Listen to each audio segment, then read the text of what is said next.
कल हम लोगों ने इलेक्ट्रिक पोटेंशियल के बारे में पढ़ा था कि क्यू चार्ज से आर डिस्टेंस पर पोटेंशियल के लिए फॉर्मूला लिखते हैं Q V is equal to Q by 4 pi epsilon naught R. अगर ये प्लस है तो प्लस, माइनस है तो माइनस। इस तरह से पोटेंशियल लिखते हैं।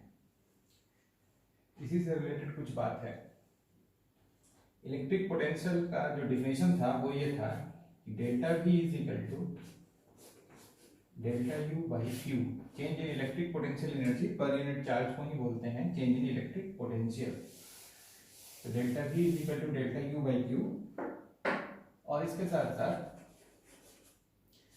डेल्टा U मतलब change in electric potential energy is equal to work done by external force. तो delta V is equal to लिख सकते हैं डेल्टा U के बदले लिख सकते हैं W एक्सटर्नल बटा Q। देखिए इससे एक इंपॉर्टेंट फॉर्मूला आता है कि W external is equal to Q into delta V। अब यहाँ पे ध्यान देने का बात क्या क्या है इसमें कि सपोज कीजिए कि Q चार्ज को आपको किसी एक पॉइंट A से किसी दूसरे पॉइंट B तक ले जाना है। तो इस प्रोसेस में जो वर्क होगा उसके निकालने के लिए हम लोग इस फॉर्मूला का यूज कर सकते हैं। ध्यान दीजिए A पॉइंट का पोटेंशियल अगर VA है और B पॉइंट का पोटेंशियल अगर VA है, और हम क्या कर रहे हैं कि A से B तक ले जा रहे हैं किसको, Q को। तो हम लोग जो वर्क करेंगे वो W external is equal to Q। ध्यान दीजिए डेल्टा V का मतलब चेंज इन पोटेंशियल है। चेंज का मतलब फाइनल माइनस इनिशियल, मतलब फाइनल पॉइंट का पोटेंशियल है VB माइनस इनिशियल पॉइंट का पोटेंशियल है VA। यही ध्यान रखना है यहाँ। और अगर ये चार्ज निगेटिव है, if Q is less than 0, then W external is equal to Q into minus Q into VB minus VA। और उस केस में आप माइनस को एडजस्ट करके VA माइनस VB लिख सकते हैं। इसके बाद आता है इक्विपोटेंशियल। इक्विपोटेंशियल के लिए इक्विपोटेंशियल सरफेस, इक्विपोटेंशियल सरफेस नाम से ही क्लियर है इसका। इक्विपोटेंशियल कहने का मतलब कि वैसा सरफेस जिसके लिए हर पॉइंट पर पोटेंशियल सेम हो। या ऐसा कहिए कि अगर किसी चार्ज के कॉन्फ़िगरेशन के कारण वैसे सारे पॉइंट्स का लोकस जिसका पोटेंशियल सेम होता है उसको बोलते हैं इक्विपोटेंशियल सरफेस। जैसे एग्जांपल के लिए देखिए, एक पॉइंट चार्ज Q लिए, Q चार्ज से R डिस्टेंस पर पोटेंशियल लिखेंगे तो V is equal to Q by 4 pi epsilon naught R। अब ये इसमें तो डायरेक्शन होता नहीं है। अगर ये पॉइंट यहाँ नहीं हो करके किसी दूसरे डायरेक्शन में होता है यहाँ, तब भी पोटेंशियल R डिस्टेंस पे, लेकिन डिस्टेंस सेम होना चाहिए, तब भी पोटेंशियल वही लिखते हैं। तो ऐसा देखिए पोटेंशियल सेम लिखते हैं Q by 4 pi epsilon 0 R। तो इस तरह से पॉइंट चार्ज Q को अगर सेंटर मान करके हम लोग R डिस्टेंस पर कहीं भी पोटेंशियल अगर दिखाएं तो हर जगह का पोटेंशियल सेम होगा। तो इस केस में अगर Q चार्ज को सेंटर मान करके R रेडियस का एक स्फीयर खींच लें, स्फीयर ड्रॉ करें, तो इस स्फीयर के सरफेस के हर पॉइंट पर पोटेंशियल का वैल्यू सेम होगा। तो इस सरफेस को हम लोग बोलेंगे ये है इक्विपोटेंशियल सरफेस। इक्विपोटेंशियल सरफेस के बारे में इसमें कुछ प्रॉपर्टीज है। क्या क्या प्रॉपर्टी है वो देखिए, नाम से देख लेना है, नाम को बोलना है, नाम से ही समझ जाएंगे। इक्विपोटेंशियल कहने का मतलब ये हुआ कि जिस सरफेस के लिए पोटेंशियल का वैल्यू सेम रहता है, कांस्टेंट रहता है। प्रॉपर्टीज में क्या क्या है देखिए। अभी आप फॉर्मूला देखें, W is equal to W external is equal to Q charge को अगर A से B तक ले जाएंगे तो W इज इक्वल टू लिखते हैं Q into VB minus VA। तो अगर इक्विपोटेंशियल सरफेस पर किसी चार्ज Q को एक पॉइंट से दूसरे पॉइंट तक मूव कराएंगे तो एक्सटर्नल फोर्स के कारण वर्क लिखेंगे W is equal to Q into delta V। Delta V का मतलब change in potential. Change in potential कहने का मतलब फाइनल पॉइंट का पोटेंशियल माइनस इनिशियल पॉइंट का पोटेंशियल। तो क्यू यहां लिख सकते हैं v final minus v initial. Equipotential surface के लिए दोनों पॉइंट का पोटेंशियल सेम होगा तो वर्क डन हो जाएगा 0। मतलब कि अगर किसी चार्ज q को इक्विपोटेंशियल सरफेस के एक पॉइंट से दूसरे पॉइंट तक अगर आप ले जाते हैं तो वर्क डन का वैल्यू हमेशा 0 होगा। सेकंड बात क्या है कि किसी इक्विपोटेंशियल सरफेस के लिए उसका पहचान है, प्रॉपर्टीज है, जो कहिए कि कंडक्टर के सरफेस के लिए फील्ड लाइन जो होता है वो सरफेस के नॉर्मल होता है, और इक्विपोटेंशियल सरफेस के लिए भी यही बात है। मतलब क्या कि for equipotential surface field lines, electric field lines are always normal to the surface. जैसे इसी केस को समझिए, यहीं पे समझते हैं कि क्यू चार्ज को सेंटर मान करके आर रेडियस का एक स्फीयर ड्रॉ कर लिए, तो प्लस चार्ज अगर है तो इसके चलते फील्ड का डायरेक्शन ऐसे रेडियली आउटवर्ड दिखते हैं, ऐसे ये ई, ये देख रहे हैं आप, ये सरफेस है, ये इक्विपोटेंशियल सरफेस है, हर जगह v का वैल्यू पोटेंशियल सेम है, तो फील्ड का डायरेक्शन इक्विपोटेंशियल सरफेस के हमेशा नॉर्मल होता है। Direction of electric field is always normal to the equipotential surface. पहला प्रॉपर्टी क्या हुआ कि इक्विपोटेंशियल सरफेस के लिए किसी चार्ज को एक पॉइंट से दूसरे पॉइंट तक ले जाएंगे तो work done by external force 0। और दूसरा बात ये कि direction of electric field is always normal to the equipotential surface. 2 point तो ये हुआ, और तीसरा बात क्या है वो देखिए, इसका एक और एग्जांपल देख सकते हैं इक्विपोटेंशियल का। देखिए यहाँ पे माइनस क्यू लें, यहाँ पर एक प्लस क्यू लें, इस तरह से दो चार्ज का एक सिस्टम है, कॉन्फ़िगरेशन है। इस ए और बी के परपेंडिकुलर बाइसेक्टर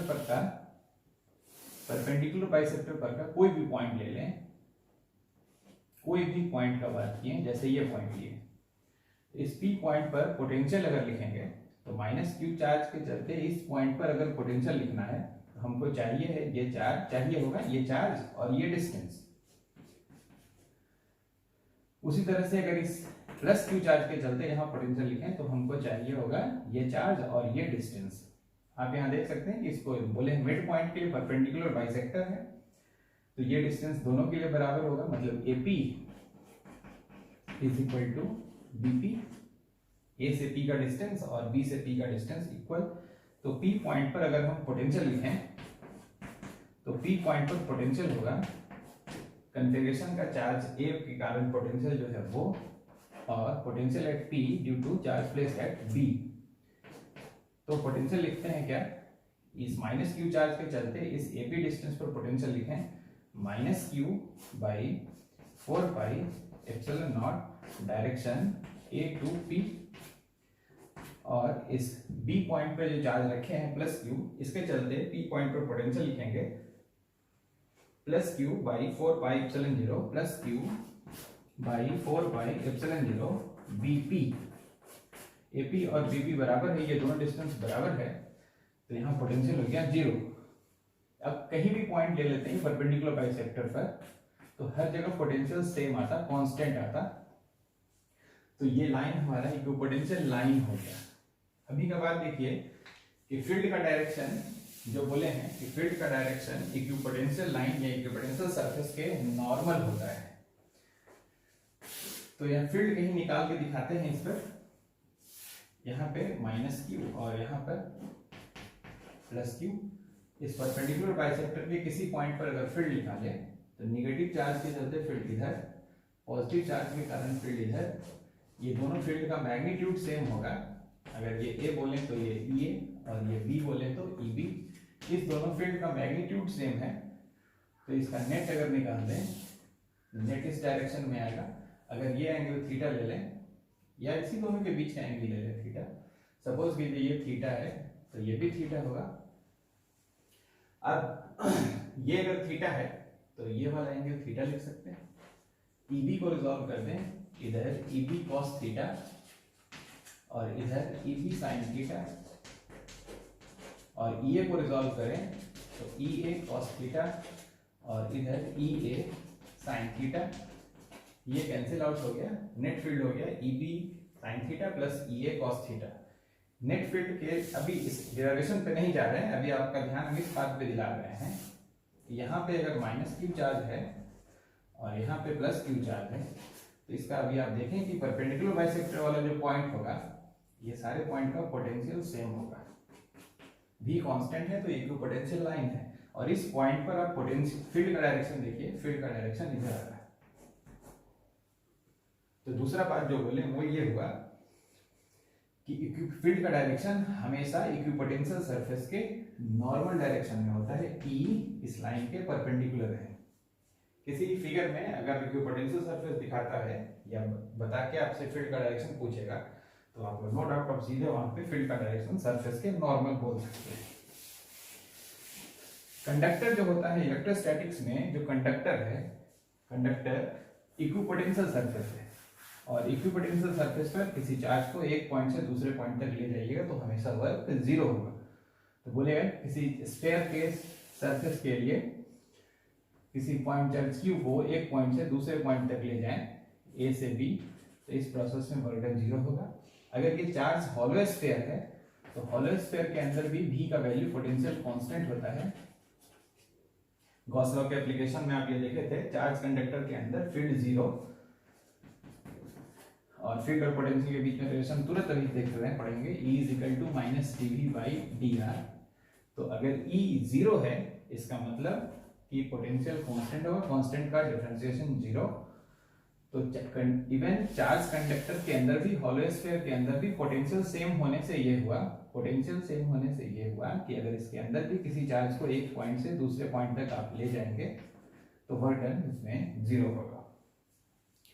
तो इक्विपोटेंशियल सरफेस के बारे में ये बात हुआ, और इसका ये प्रॉपर्टी और ये एग्जांपल ये कि दो इक्विपोटेंशियल लाइंस एक दूसरे को कभी कट नहीं कर सकते हैं। क्यों नहीं कट कर सकते हैं? तो जैसे आप देखें हैं फील्ड लाइंस के प्रॉपर्टीज में पढ़े थे कि दो फील्ड लाइंस एक दूसरे को कट नहीं कर सकते हैं। वैसे सपोज कीजिए कि ये 20 वोल्ट पोटेंशियल का एक लाइन है और दूसरा कोई लाइन है 30 वोल्ट पोटेंशियल का, ये दोनों का किसी पॉइंट पे कट करता है, तो इस पॉइंट पर पोटेंशियल क्या लिखेंगे, 20 वोल्ट कि 30 वोल्ट। तो वैसे कि एक पॉइंट पर का दो पोटेंशियल नहीं हो सकता है, इसलिए दो इक्विपोटेंशियल लाइंस एक दूसरे को कट नहीं कर सकता है। तो तीन प्रॉपर्टीज हो गया, ये ध्यान रखना है। शॉर्ट क्वेश्चन में ये पूछेगा कि इक्विपोटेंशियल लाइन, इक्विपोटेंशियल सरफेस का प्रॉपर्टी बताइए, ये डेफिनेशन बताइए। तो उसमें पहला बात यही कि किसी चार्ज को इक्विपोटेंशियल सरफेस के एक पॉइंट से दूसरे पॉइंट तक ले जाने में जो वर्क करते हैं वो जीरो होगा। Work done in bringing charge q from one point two another on an equipotential surface is 0, and second point is that electric field, direction of electric field is always normal to the equipotential surface, और third point ये कि two equipotential surface never intersect, never cut each other। इसके बाद है electric potential और field के बीच में रिलेशन, और इस टॉपिक के बाद फिर हम लोग इलेक्ट्रिक डाइपोल के बारे में पढ़ेंगे। देखिए इलेक्ट्रिक पोटेंशियल और फील्ड के बीच रिलेशन जानने के लिए क्या क्या करते हैं। सबसे पहला बात कि इलेक्ट्रिक पोटेंशियल का डेफिनेशन लिखें कि change in electric potential is defined as change in electric potential energy per unit charge, and delta U change in electric potential energy is equal to work done by external force or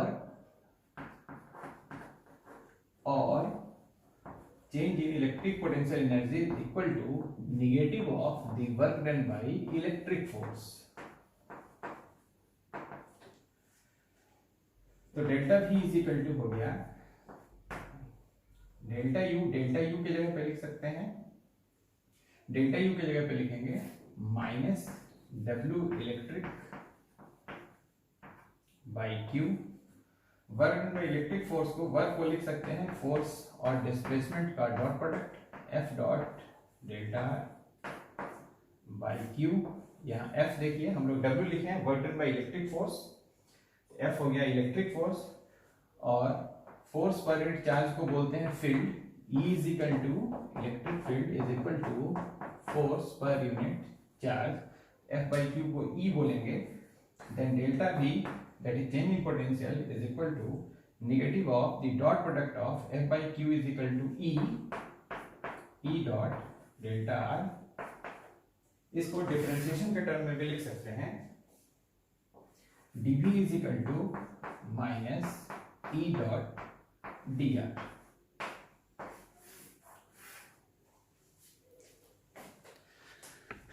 अब यहाँ पर ये बात थोड़ा सा देखना है कि निगेटिव साइन का क्या मीनिंग है। ये बहुत ही इंपॉर्टेंट चीज है, यहाँ पे समझ में आना चाहिए आपको।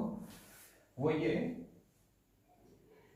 कि dv इज इक्वल टू लिख सकते हैं, वो डॉट प्रोडक्ट है e और dr का, तो लिख सकते हैं minus e dr cos theta, where theta is angle between e and dr.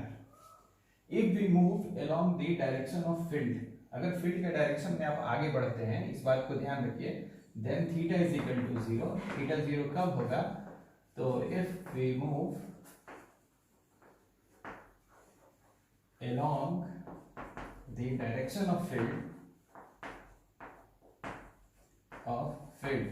के डायरेक्शन में चलिएगा तब थीटा 0 लिखेंगे, तो cos 0 1 हो जाएगा। Then dv is equal to minus e into D R, और e is equal to minus dv by D R. देखिए पोटेंशियल का डिस्टेंस के टर्म में या पोजीशन के टर्म में डिफरेंशिएशन से फील्ड मिलता है। तो पोटेंशियल बाय डिस्टेंस को बोलते हैं, ये इलेक्ट्रिक पोटेंशियल ग्रेडियंट है। ग्रेडियंट का मतलब डिस्टेंस से डिवाइड करना, तो ये पोटेंशियल बाय डिस्टेंस है, तो इसको हम लोग बोल सकते हैं ये इलेक्ट्रिक पोटेंशियल ग्रेडियंट है। ये इलेक्ट्रिक फील्ड का दूसरा नाम है। और पोटेंशियल का यूनिट होता है वोल्ट, जूल पर कूलम, और वोल्ट और डिस्टेंस का यूनिट है मीटर। तो इस फॉर्मूला से ही फील्ड का एक और यूनिट हम लोग लिखते हैं वोल्ट पर मीटर। एक पहले था न्यूटन पर कूलम और एक यूनिट हो गया वोल्ट पर मीटर। इस फॉर्मूला का सबसे जरूरी बात जो ध्यान देने का है वो ये है कि फील्ड के डायरेक्शन में चलिएगा तो पोटेंशियल का वैल्यू घटेगा। निगेटिव साइन यहाँ पर यही इंप्लाई करता है। यहाँ पर जो देखिए हम लोग E डॉट डी आर को आगे तोड़े हैं, तो यहाँ E डी आर लिखें, ये E का मैग्नीट्यूड है। यहाँ E के बारे में ये बोलेंगे, यहाँ पर ये डायरेक्शन नहीं बताता है, क्योंकि यहाँ पर ये हम लोग इसका मैग्नीट्यूड लिखे हैं, वेक्टर E का मॉड यहाँ लिखे हैं, मैग्नीट्यूड यहाँ पर लिखे हैं। तो निगेटिव साइन का यहाँ पर क्या सेंस है? डायरेक्शन तो होगा नहीं, तो सेंस यही है कि फील्ड के डायरेक्शन में आप चलेंगे तो इसका मतलब है कि पोटेंशियल घटेगा। जैसे देखिए इसका एक एप्लीकेशन, इस बात को समझने के लिए आपसे कहेगा कि यहाँ पे प्लस क्यू चार्ज है और यहाँ पे माइनस क्यू चार्ज है, आपको ए से बी की तरफ चलना है। You have to move from A to B, then what potential decreases और इंक्रीजेस।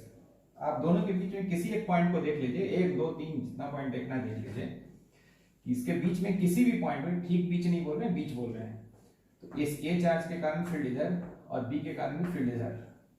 किसी पॉइंट पे देखिए फील्ड का डायरेक्शन पॉजिटिव चार्ज के लिए दूर की तरफ और निगेटिव के लिए उसी की तरफ। कहने का मतलब ये हुआ कि अगर यहाँ प्लस क्यू लिए हैं और यहाँ पर माइनस क्यू लिए हैं, तो फील्ड का डायरेक्शन ए से बी की तरफ है हमेशा। अब अभी वाला बात या कंसेप्ट हम लोग इसमें यूज करेंगे कि फील्ड के डायरेक्शन में बढ़ने से पोटेंशियल घटता है। तो आप आसानी से ये बात बोल सकते हैं कि जैसे जैसे आप आगे बढ़ेंगे फील्ड के डायरेक्शन में पोटेंशियल घटता जाएगा। तो कोई 2 पॉइंट का बात करें बीच में m और n का, तो ऑब्वियस है कि फील्ड के डायरेक्शन में बढ़ रहे हैं तो पोटेंशियल घट रहा है, मतलब Vn is less than Vm। Field के डायरेक्शन में जब जब भी आप आगे की ओर बढ़ेंगे तो पोटेंशियल का वैल्यू घटेगा। जैसे यहाँ देखिए, ये बहुत ही काम का बात है ये, और बहुत ऐसे ऐसे कुछ क्वेश्चंस आप देखेंगे जिसमें इसका यूज करने से बहुत ही आसान हो जाता है बनाना। जैसे फील्ड का डायरेक्शन इधर है, बोले 2 पॉइंट है यहाँ पर, एक ए और दूसरा पॉइंट बी, किसका पोटेंशियल ज्यादा है? फील्ड के डायरेक्शन में बढ़ने से पोटेंशियल घटता है, इसका मतलब ए का पोटेंशियल ज्यादा होगा बी के पोटेंशियल से। पॉजिटिव चार्ज,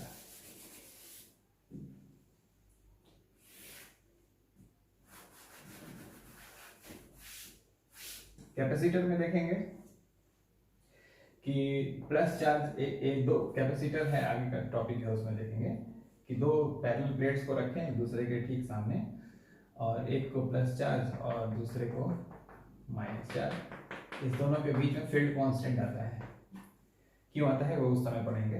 फील्ड का डायरेक्शन इधर, बोले कोई दो पॉइंट है ए और बी, ए और बी, किसका पोटेंशियल ज्यादा, ए का पोटेंशियल ज्यादा बी के पोटेंशियल से। जरा ध्यान दीजिए यहाँ पर कि पॉजिटिव चार्ज अगर है तो ये फील्ड के डायरेक्शन में चलना चाहता है, या हायर पोटेंशियल से लोअर पोटेंशियल की तरफ चलना चाहता है। पॉजिटिव चार्ज ये हायर पोटेंशियल से लोअर पोटेंशियल की तरफ जाना चाहता है, और निगेटिव चार्ज लोअर पोटेंशियल से हायर पोटेंशियल की तरफ जाना चाहता है। तो ये हुआ फील्ड और पोटेंशियल के बीच में relation, E is equal to minus dV/dr। तो अब फील्ड निकालने के लिए, इलेक्ट्रिक फील्ड निकालने के लिए हमारे पास क्या क्या बात हुआ। हमारे पास एक हुआ कूलम्स लॉ। कूलम्स लॉ से भी हम लोग पॉइंट चार्ज या डिस्क्रीट डिस्ट्रीब्यूशन ऑफ चार्ज के लिए हम लोग फील्ड निकालते हैं। इसके बाद फील्ड निकालने में थोड़ा सा और आसान हुआ, गॉस लॉ आया। लेकिन गॉस लॉ के साथ साथ लिमिटेशंस भी था कि सिमेट्रिकल चार्ज डिस्ट्रीब्यूशन के केस में गॉस लॉ काम करता है। और उसके बाद अब ये आया E is equal to minus dV/dr। तो अगर आपको किसी पॉइंट का पोटेंशियल मालूम हो, या पोटेंशियल डिस्टेंस का फंक्शन के फॉर्म में आपको मालूम हो, तो आप पोटेंशियल को डिस्टेंस के टर्म में, पोजीशन के टर्म में डिफरेंशिएट कर देंगे, तो फील्ड का डायरेक्शन फील्ड का मैग्नीट्यूड आपको मिल जाएगा। तो ये हुआ दो टॉपिक। इसके बाद का नेक्स्ट टॉपिक है डाइपोल